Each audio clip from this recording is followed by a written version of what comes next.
ಸ್ವಾಭಿಮಾನಿ ನ್ಯೂಸ್ಗೆ ಸ್ವಾಗತ. ಇಂದಿನ ಪ್ರಮುಖ ಸುದ್ದಿಗಳು. ಜಿಲ್ಲಾ ಛಲವಾದಿ ಮಹಾಸಭಾದ ವತಿಯಿಂದ ಶಿವಮೊಗ್ಗದ ವಿದ್ಯಾನಗರದ ಛಲವಾದಿ ಸಭಾ ಭವನದಲ್ಲಿ 2026 ಜನವರಿ 1ರಂದು ಕೊರೆಗಾಂವ್ ವಿಜಯೋತ್ಸವ ದಿನಾಚರಣೆ ಕಾರ್ಯಕ್ರಮವನ್ನು ಹಮ್ಮಿಕೊಳ್ಳಲಾಗಿದೆ ಎಂದು ಜಿಲ್ಲಾ ಛಲವಾದಿ ಮಹಾಸಭಾದ ಉಪಾಧ್ಯಕ್ಷೆ ಸಾಗರ ನಗರಸಭೆಯ ಮಾಜಿ ಸದಸ್ಯರಾದ ಲಲಿತಮ್ಮ ಪತ್ರಿಕಾಗೋಷ್ಠಿಯಲ್ಲಿ ತಿಳಿಸಿದರು. ಬ್ರಿಟಿಷರ ಕಾಲವಾದ 1818ರಲ್ಲಿ ಮಹಾರಾಷ್ಟ್ರದ ಕೊರೆಗಾಂವ್ನಲ್ಲಿ ಜಾತಿ ತಾರತಮ್ಯದಿಂದ ಸಿಡಿದೆದ್ದು ಪೇಶ್ವೆಗಳ 28,000 ಸೈನಿಕರನ್ನು 500 ಮಹರ್ ಸೈನಿಕರು ಸದೆಬಡಿದು ವಿಜಯಿಯಾದ ದಿನವನ್ನು ಸ್ವಾಭಿಮಾನಿ ಸೈನಿಕರ ಕೊರೆಗಾಂವ್ ವಿಜಯೋತ್ಸವ ದಿನವನ್ನಾಗಿ ಆಚರಿಸಲಾಗುತ್ತದೆ. ಇದು ದಲಿತ ವರ್ಗದ ಸ್ವಾಭಿಮಾನದ ಸಂಕೇತದ ದಿನ ಎಂದು ಕರೆಯಲಾಗುತ್ತದೆ ಎಂದು ಕರ್ನಾಟಕ ದಲಿತ ಸಂಘರ್ಷ ಸಮಿತಿಯ ಸಾಗರ ಶಾಖೆಯ ಸಂಚಾಲಕ ನಾಗರಾಜ್ ಹೇಳಿದರು. ಈ ಸಂದರ್ಭದಲ್ಲಿ ಛಲವಾದಿ ಮಹಾಸಭಾದ ಮುಖಂಡರುಗಳಾದ ನಾರಾಯಣ ಮಂಡಗಳಲೆ, ನಾರಾಯಣ ಅರಮನೆಕೇರಿ, ರಂಗಪ್ಪ, ಯಲ್ಲಪ್ಪ, ಭಾಸ್ಕರ ಸೇರಿದಂತೆ ಪ್ರಮುಖರಿದ್ದರು. ಸಂಕಲನ ರವೀಂದ್ರ ಪುಸ್ತಕಾಲಯ, ಶ್ರೀ ಶಂಕರ ಮಠ, ಬನ್ನಂಜೆ ಅಭಿಮಾನಿ ಬಳಗ ಮತ್ತು ಬನ್ನಂಜೆ ಗೋವಿಂದಾಚಾರ್ಯ ಪ್ರತಿಷ್ಠಾನ ಬೆಂಗಳೂರು ಇವರಿಂದ 2026 ಜನವರಿ 3ರಂದು ಸಾಗರದ ಶಂಕರ ಮಠದ ಭಾರತೀ ತೀರ್ಥ ಸಭಾ ಮಂಟಪದಲ್ಲಿ ಸಂಜೆ 4 ಗಂಟೆಗೆ ಬನ್ನಂಜೆ 90 ವಿಶ್ವ ನಮನ ಎಂಬ ಕಾರ್ಯಕ್ರಮ ಹಮ್ಮಿಕೊಳ್ಳಲಾಗಿದೆ ಎಂದು ಮಾಸ ನಂಜುಂಡಸ್ವಾಮಿ ತಿಳಿಸಿದರು.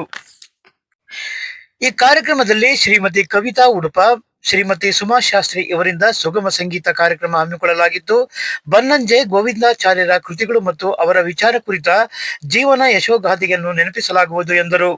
ಈ ಸಂದರ್ಭದಲ್ಲಿ ಬನ್ನಂಜೆ ಅಭಿಮಾನಿ ಬಳಗದ ಶುಂಠಿ ಸತ್ಯನಾರಾಯಣ, ಅಶ್ವಿನಿ ಕುಮಾರ್, ಬದ್ರಿನಾಥ್, ಗೋಪಿ ದೀಕ್ಷಿತ್, ನೇತ್ರ ಉಡುಪ, ಜ್ಯೋತಿ ಮಣೂರ್, ಸವಿತಾ ಶ್ರೀಕಾಂತ್, ಜಯರಾಮ್ ಮುಂತಾದವರಿದ್ದರು.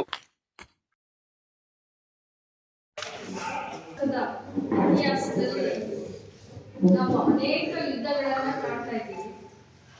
ಆ ಯುದ್ಧಗಳ ಉದ್ದೇಶ ಒಂದೇ ಆಗಿದೆ, ಏನು? ರಾಜ್ಯ, ಅಧಿಕಾರ ಮತ್ತು ಅವರ ಸ್ವಾರ್ಥಕ್ಕೋಸ್ಕರವಾಗಿ ಯುದ್ಧ ಮಾಡಿರುವಂತ ಚರಿತ್ರೆಯನ್ನು. ಆದ್ರೆ ಭೀಮಾ ಕೋರೆಗಾಂವ್ ಯುದ್ಧ ನಡೆದಿರ್ತಕ್ಕಂಥದ್ದು ದಲಿತರ ಸ್ವಾಭಿಮಾನಕ್ಕೋಸ್ಕರವಾಗಿ ಯುದ್ಧ ನಡೆದಿರ್ತಕ್ಕಂಥದ್ದು ಅಂತಕ್ಕಂಥದ್ದನ್ನ ನೋಡಿದಾಗ ಭಾರತೀಯ ಚರಿತ್ರೆಯಲ್ಲಿ ಈ ಯುದ್ಧ ಒಂದು ಹೆಮ್ಮೆಯ ಪ್ರತೀಕ ಅಂತ ಅನಿಸುತ್ತೆ. ಜನವರಿ 1 ಹೊಸ ವರ್ಷ ಆಚರಣೆಯನ್ನ ನಾವೆಲ್ಲ ಮಾಡ್ತೀವಿ. ಆದ್ರೆ ದಲಿತರಿಗೆ ಒಂದು ಸ್ವಾಭಿಮಾನದ, ಒಂದು ಸಮ ಸಮಾಜದ ನಿರ್ಮಾಣದ ಒಂದು ಪ್ರಾರಂಭದ ವರ್ಷ ಅಂತ ನಾವು ಅನ್ಕೋಬೇಕಾಗುತ್ತೆ. ನಮ್ಮೆಲ್ಲರಿಗೂ ಗೊತ್ತಿರೋ ಹಾಗೆ ಭೀಮಾ ಕೋರೆಗಾಂವ್ ಯುದ್ಧ ನಡೆದಿರ್ತಕ್ಕಂಥದ್ದು 1818ರಲ್ಲಿ 500 ಮಹಾರ್ ಸೈನಿಕರು ಬಲಿಷ್ಠರಾಗಿರ್ತಕ್ಕಂಥ ಮರಾಠರ 2ನೇ ಪೇಶ್ವೆ ಮಹಾರಾಜ ಬಾಜಿರಾಯನ 2026 ಶಿವಮೊಗ್ಗದಲ್ಲಿ ಜಿಲ್ಲಾ ಛಲವಾದಿ ಮಹಾಸಭಾ ವತಿಯಿಂದ ಶಿವಮೊಗ್ಗದಲ್ಲಿ ಕೊರೆಗಾಂವ್ ವಿಜಯೋತ್ಸವ ದಿನಾಚರಣೆ ಕಾರ್ಯಕ್ರಮವನ್ನು ಹಮ್ಮಿಕೊಳ್ಳಲಾಗಿದೆ. ಈ ಕಾರ್ಯಕ್ರಮಕ್ಕೆ ಪೂರಕವಾಗಿ ತಾಲೂಕು ಮಟ್ಟದಲ್ಲಿ ತಾಲೂಕು ಶಾಖೆಯ ವತಿಯಿಂದ ಎಲ್ಲಿಂದ ಆಯೋಜನೆ ಮಾಡಿದ್ದೇವೆ. ತಮಗೆ ತಾವೆಲ್ಲರೂ ಇಲ್ಲಿ ಆಸಕ್ತರಾಗಿದ್ದೀರಿ. ಈ ಕಾರ್ಯಕ್ರಮ ಕುರಿತಂತೆ ನಮ್ಮ ಮಹಿಳಾ ಛಲವಾದಿ ಸಮಾಜದ ದಲಿತ ಮುಖಂಡರು ಶ್ರೀಮತಿ ಲಲಿತಮ್ಮವರು ಈಗಾಗಲೇ ನಾನು ಈ ಕಾರ್ಯಕ್ರಮ ಹಮ್ಮಿಕೊಂಡಿರ್ತಕ್ಕಂಥ ಘನ ಉದ್ದೇಶದ ಹಿನ್ನೆಲೆ ಇಷ್ಟೇ. ಅಂಬೇಡ್ಕರ್ ಹೇಳಿದ್ದಾರೆ, ಇತಿಹಾಸವನ್ನು ಮರೆತವರು ಇತಿಹಾಸವನ್ನು ಸೃಷ್ಟಿಸಲಾಗುವುದು. ಹಾಗೆಯೇ ಇನ್ನೂ ಒಂದು ನಮಗೆ ಎಚ್ಚರಿಕೆ ಕೊಟ್ಟಿದ್ದಾರೆ. ಈ ಹೋರಾಟದ ಅರ್ಥ ಈ ಎಲ್ಲ ಸಾಮಾಜಿಕ ಅನಿಷ್ಟ, ಅಸಮಾನತೆ ವಿರುದ್ಧದ ಎಲ್ಲ ಹೋರಾಟ ಮತ್ತು ಸಾಮಾಜಿಕ ಏನು ಒಂದು ಆಚರಣೆಯನ್ನು ಮಾಡ್ತಾ ಇದ್ದರೆ ಅದರ ಸಂಕ್ಷಿಪ್ತ ವಿವರಣೆಯನ್ನು ಅವರು ಮಾಡಿದ್ದಾರೆ. ಹಾಗೆಯೇ ಕಾರ್ಯಕ್ರಮದ ಬಗ್ಗೆಯೂ ನಮ್ಮ ತಾಲೂಕು ಅಧ್ಯಕ್ಷ ನಾರಾಯಣಪ್ಪನವರು ವಿಚಾರವನ್ನು ತಿಳಿಸ್ಕೊಟ್ಟಿದ್ದಾರೆ. ಈ ಹಿಂದೆ ಆಗಿರ್ತಕ್ಕಂಥ ಏನು ನಡೀತಿರ್ತಕ್ಕಂಥ ಘಟನೆಗಳ ಬಗ್ಗೆ, ಈ ಜಾತಿ ವ್ಯವಸ್ಥೆ ಹಿಂದೆ ಹೇಗೆ ನಡೀತಿತ್ತೋ ಅದು ಇವತ್ತಿಗೂ ಕೂಡ ನಡೀತಾ ಇದೆ. ಆದರೆ ಹಿಂದೆ ಆ ಜನರಿಗೆ ಕೊಡ್ತಕ್ಕಂಥ ಕಷ್ಟ, ಅವನ ದುಃಖ ದುಮ್ಮಾನಗಳು ಸಿಡಿದೆದ್ದು ಏನು 28,000 ಜನರನ್ನು ಬರೀ 500 ಜನ ಮಹಾ ಜನಾಂಗದ ನಾಯಕರು ಏನವ್ರನ್ನ ಯುದ್ಧ ಮಾಡಿ ಸೋಲಿಸ್ತಾರೆ. ಆ ಒಂದು ಯುದ್ಧದ ನೆನಪಿಗೋಸ್ಕರ ವಿಜಯ ಕೋರೆಗಾಂವ್ ಅನ್ನೋ ಒಂದು ಆಚರಣೆಯನ್ನು ಶಿವಮೊಗ್ಗ ಜಿಲ್ಲಾ ಕೇಂದ್ರದಲ್ಲಿ ಹಮ್ಮಿಕೊಂಡಿದ್ದಾರೆ. ಈ ಕಾರ್ಯಕ್ರಮ ಗುರುವಾರ ಇದೆ. ಈ ಒಂದು ಕಾರ್ಯಕ್ರಮದ ನಿಮಿತ್ತ ನಾವೆಲ್ಲರಿಗೂ ಈ ಸಂದರ್ಭದಲ್ಲಿ ಕರೆ ಕೊಡ್ತಾ ಇದ್ದೇವೆ. ಆದರೆ ಆ ದಿನ ಒಂದು ಸ್ವಾಭಿಮಾನಕ್ಕೋಸ್ಕರ ನಡೆದಿರ್ತಕ್ಕಂಥ ಒಂದು ಹೋರಾಟದ ನೆನಪಿಗೋಸ್ಕರ ಇವತ್ತೇನು ಕಾರ್ಯಕ್ರಮ ನಡೀತಾ ಇದೆ, ಆದರೂ ಅದನ್ನು ಜನರಿಗೆ ತಿಳಿಸೋಕ್ಕೋಸ್ಕರ ಆದರೂ ಕೂಡ ಇವತ್ತು ಅಂಥ ಘಟನೆಗಳೇ ಮತ್ತೆ ಮರುಕಳಿಸ್ತಾ ಇದೆ. ನೀವು ತಿಳ್ಕೊಂಡಂಗೆ ಮೊನ್ನೆ ಪತ್ರಿಕೆಯಲ್ಲಿ ಹುಬ್ಬಳ್ಳಿಯಲ್ಲಿ ಒಂದು ಮರ್ಯಾದ ಹತ್ಯೆ ಒಂದು ನಡೆದಿದೆ. ಮಾನ್ಯನ್ನ ಹುಡುಗಿನ, ಪಾಪ ಅವಳು ಗರ್ಭಿಣಿ ಹುಡುಗಿ ಅನ್ನೋದನ್ನು ತನ್ನ ಸ್ವಂತ ತಂದೆ ಅದನ್ನು ಮರೆತು ಬಿಟ್ಟು ಅವನ ಇಡೀ ಕುಟುಂಬದ ಮೇಲೆ ಹಲ್ಲೆ ಮಾಡಿ ಆ ಹುಡುಗಿ ಪ್ರಾಣ ಕಳ್ಕೊಂಡಿದ್ದಾಳೆ. ಮತ್ತು ಅವ್ರ ಕುಟುಂಬವೂ ಇವತ್ತು ಬೀದಿ ಪಾಲಾಗಿದೆ. ಈ ಒಂದು ಜಾತಿ ವ್ಯವಸ್ಥೆ ಇನ್ನೂ 21ನೇ ಶತಮಾನಕ್ಕೆ ಬಂದರೂ ಕೂಡ ಅದು ಇನ್ನೂ ಹೋಗ್ಲಾಡಿಸ್ಲಿಕ್ಕೆ ಆಗಲಿಲ್ಲ. ಯಾಕೆ ಇವತ್ತು ನಾನು RSS BJP ಬಜರಂಗ ದಳದಲ್ಲಿ ಕರೆ ಕೊಡ್ತಾ ಇದ್ದೀನಿ. ನೀವು ಹೇಳ್ತೀರಾ ದಿನ ನಾವೆಲ್ಲ ಹಿಂದೂಗಳು ಒಂದು ಅಂದ್ವಿ.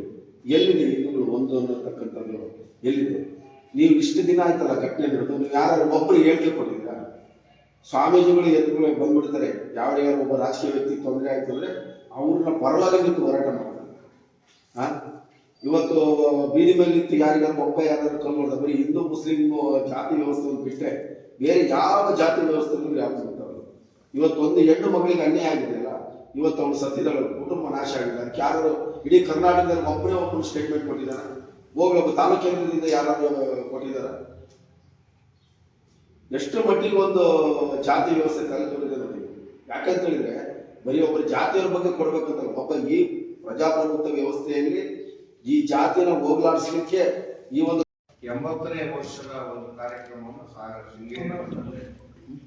ಶೃಂಗೇರಿ ಮಠದಲ್ಲಿ ಆಗಿತ್ತು. ಶ್ರೀ ಸತ್ಯನಾರಾಯಣ ಭಟ್ರ ನೇತೃತ್ವದಲ್ಲಿ 90 ವಿಶ್ವನಾಮವನ್ನು ಇದೇ ಶೃಂಗೇರಿ ಶಂಕರ ಮಠದಲ್ಲಿ ನಾವು ಮಾಡ್ತಾ ಇದ್ದೇವೆ. 10 ವರ್ಷದ ನಂತರ ಒಂದು ದಶಮಾನೋತ್ಸವದ ಕಾರ್ಯಕ್ರಮವೇ ಇದು ನಡೀತಾ ಇರೋ ರೀತಿಯಲ್ಲಿ ಶಂಕರ ಮಠದಲ್ಲಿ ನಡೀತಾ ಇದೆ. ಬಹಳ ವಿಶೇಷ ಅಂತ ಹೇಳಿದ್ರೆ, ಬನ್ನಂಜಿಯವರು ಈ ದೇಶ ಈ ನಾಡು ಕಂಡಂತ ಒಬ್ಬ ಶ್ರೇಷ್ಠ ವಿದ್ವಾಂಸ, ಅದರಲ್ಲಿ ಎರಡನೇ ಮಾತಿದೆ. ಹಾಗೆ ಅವರು ಇಲ್ಲಿ ಸಾಗರದಲ್ಲಿ ಅನೇಕ ಬಾರಿ ಇಲ್ಲಿ ಬಂದು ಹೋಗಿದ್ದಾರೆ. ಶಂಕರ ಮಠಕ್ಕೂ ಬಂದಿದ್ದಾರೆ. ಹಾಗೆ ಸದಾನಂದ ಶಾಲೆಯಲ್ಲಿ ವಾರಗಟ್ಟಲೆ ಭಗವದ್ಗೀತೆ ಮೇಲೆ ಉಪನ್ಯಾಸವನ್ನು ಮಾಡಿದ್ದಾರೆ. ಹಾಗೆ ವಿನೋಬ ಶಾಲೆಯಲ್ಲಿ ಶ್ರೀ ಸತ್ಯನಾರಾಯಣ ಭಟ್ರು ನಡೆಸಿದಂಥ ಕಾರ್ಯಕ್ರಮದಲ್ಲಿ ವಾರಗಟ್ಟಲೆ ಉಪನ್ಯಾಸವನ್ನು ಬೇರೆ ಬೇರೆ ವಿಷಯಗಳ ಮೇಲೆ ಅವರು ಉಪನ್ಯಾಸವನ್ನು ಅವರು ಮಾಡಿದ್ದಾರೆ. ಹಾಗೆ ನಂತರ ನಡೆಸಿದಂಥ ಕಾರ್ಯಕ್ರಮದಲ್ಲೂ ಶಂಕರ ಮಠ ಇರ್ಬೋದು, ಬೇರೆ ಕಡೆ ಇರ್ಬೋದು, ಈ ಥರ ಅನೇಕ ರೀತಿಯಲ್ಲಿ ನಮ್ಮ ಭಾಗದಲ್ಲಿ ಅವರು ಉಪನ್ಯಾಸ ಕೇಳಿದ್ದು ಅವತ್ತೇ. ಅವರು ಉಪನ್ಯಾಸದ ಜೊತೆಗೆ ಉಪದೇಶವೂ ಆಗಿತ್ತು. ಅಂಥ ಒಬ್ಬ ನಾನು ವಿದ್ವಾಂಸರಿಂದ ನನ್ನ ಜೀವನದಲ್ಲಿ ಮೊದಲು ಕಂಡಿದ್ದು ಬನ್ನಂಜಿಯವರು ಅವರ ಬಯೋಡಾಟಾ ಕೇಳಿದರೆ ಆಶ್ಚರ್ಯ ಆಗುತ್ತೆ. ಅವರು ಮೊದಲು ಸಾಮಾನ್ಯ ಒಬ್ಬ ವಿದ್ವಾಂಸ ಆಗಿರಲಿಲ್ಲ, ಸಾಮಾನ್ಯ ಜನ ಆಗಿರಲಿಲ್ಲ. ಅವರಿಗೆ ಏನೋ ಒಂದು ಹಠದಿಂದ ಪ್ರತಿ ದಿವಸ 18 ಗಂಟೆ ಅಭ್ಯಾಸ ಮಾಡಿ ಅವರು ಸಂಸ್ಕೃತ ವ್ಯುತ್ಪತ್ತಿ ಅವರಿಗೆ ಇತ್ತು ಬಂದು, ಜೊತೆಗೆ 18 ಗಂಟೆಗಳ ಅಭ್ಯಾಸದಿಂದ ಅವರು ಈ ಮಟ್ಟದಲ್ಲಿ ಏರಿದ್ದಾರೆ ನಾನು ಕೇಳಿದ್ದೇನೆ. ಹೀಗಾಗಿ ಆ ಬನ್ನಂಜಿಯವರ ಬಗ್ಗೆ ನಾನು ಶಿವಮೊಗ್ಗದಲ್ಲಿ ನೋಡಿದಾಗ ಅವ್ರನ್ನ ಸಾಗರಕ್ಕೆ ಕರೆಸಲೇಬೇಕು ಅನ್ನೋ ಒಂದು ಉತ್ಕಟವಾದಂಥ ಒಂದು ಇರುವಂಥ ನನಗೆ ಅಪೇಕ್ಷೆ. ಹಾಗಾಗಿ ಅವ್ರನ್ನ ಪ್ರತಿ ಸಲ ಅವ್ರು ಹೋದಾಗ ನಾವು ಅವ್ರ ಮನೆಗೆ ಹೋಗಿ ಅವ್ರನ್ನ ಕಂಡು ಮಾತಾಡಿ ಬರ್ತಿದ್ವಿ. ಅವ್ರು ಎಷ್ಟು ಸರಳ ಅಂತಂದರೆ, ಅವ್ರು ಯಾವುದೇ ಮನೆಯಲ್ಲಿ ನೋಡಿದರೆ ಅವರು ನಾವು ಬಾಣಿ ಪಂಚಾಯತ್ ಹೇಳ್ತಾರೆ, ಅದನ್ನು ಮುಟ್ಕೊಂಡು ಇರ್ತಿದ್ವಿ. ಇವರೇ ಬನ್ನಂಜಿಯವರ ಅನ್ನೋ ಒಂದು ಮಟ್ಟದಲ್ಲಿ ಇರ್ತಿದ್ವಿ. ಆ ಮನೆಯಲ್ಲೂ ಅಷ್ಟೇ ಭಾಳ ಸರಳ, ಭಾಳ ಮನೆಗೆ ಹೋದರೆ ಅವರು ಹೆಂಡತಿ ಮಕ್ಕಳು ಎಲ್ಲ ವಿಚಾರ. ಅವರ ಮನೆಗೆ ನಾನು ಸುಮಾರು ಒಂದು 18 ಸಲ ಹೋಗಿದ್ದೆ. ನಮ್ಮ ಇದು ಸಂಕಲನ ಕಾರ್ಯಕ್ರಮಕ್ಕೆ ಅವರು 15 ವರ್ಷ ಸತತವಾಗಿ ಬಂದಿದ್ದಾರೆ. ಮೊದಲು ರಂಗದೇವರ ಕಾರ್ಯಕ್ರಮ ಅಂತ. ಆಮೇಲೆ ಕಾಲವು ಇದೆಲ್ಲ ಆಯಿತು ಸಾಗರದಲ್ಲಿ. ವಿಶೇಷವಾಗಿ ಈ ಶತಮಾನದಲ್ಲಿ ಕಂಡಂತ ನಾಡು ಕಂಡಂತ ಒಬ್ಬ ಹಿರಿಯ ವಿದ್ವಾಂಸರು, ಕವಿ, ವಿಮರ್ಶಕ, ಪತ್ರಕರ್ತ, ಹೀಗೆ ನಾನಾ ಕ್ಷೇತ್ರದಲ್ಲಿ ಕೆಲಸ ಮಾಡುವಂತ ಬನ್ನಂಜೆ ಗೋವಿಂದಾಚಾರ್ಯವರ ಒಂದು ಸ್ಮೃತಿಯನ್ನು ಇವತ್ತಿನ ಯುವಜನಾಂಗಕ್ಕೆ ಮತ್ತು ಇವತ್ತಿನ ಪ್ರಚಲಿತ ವಿದ್ಯಮಾನಕ್ಕೆ ಒಂದು ತಿಳಿಸುವ ಸಲುವಾಗಿ ಬನ್ನಂಜೆ ಸಂವತ್ಸರ ವಿಶ್ವನಮನ ಅಂತ ಹೇಳಿ ನಮ್ಮ ಕಾರ್ಯಕ್ರಮವನ್ನ ಸಾಗರದ ಸಂಕಲನ.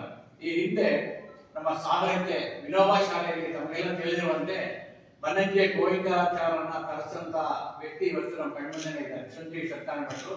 ಅದೇ ರೀತಿ ರವೀಂದ್ರ ಪುಸ್ತಕಾಲಯದ ವೈ.ಎ. ದಂತಿಯವರು ಹಾಗೂ ನಮ್ಮ ಪ್ರಜ್ಞಾಭಾರತಿ ಶಾಲೆಯ ಸದಾನಂದ ಶರ್ಮಾ ಅವರು.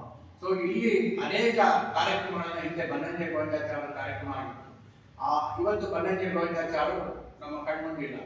ಆದರೆ ಅನೇಕ ಬಾರಿ ನಮ್ಮ ಶೃಂಗೇರಿ ಶಂಕರಮಠದ ಧರ್ಮಸ್ಥಳ ಹೇಳ್ತಾ ಇದ್ದಾರೆ, ನಾವು ಅನೇಕ ಜನ ಹಿರಿಯರು ಮಾಡುವಂತ ಹಿರಿಯರು ಈ ನಾಡಿಗೆ ತಿಳಿಸಿದಂತ ಒಳ್ಳೆಯ ಸಂದೇಶಗಳನ್ನ ನಾವು ಬಯಲ ಮರ್ತು ಬಿಡ್ತೀವಿ. ಅಂದ್ರೆ ನಮಗೆ ಅದು ಒಂದು ಜ್ಞಾನ ಬುದ್ಧಿವಂತಿಕೆನೋ ಅಥವಾ ಜ್ಞಾನ ಮರೆಯೋ ಇರ್ಬೋದು.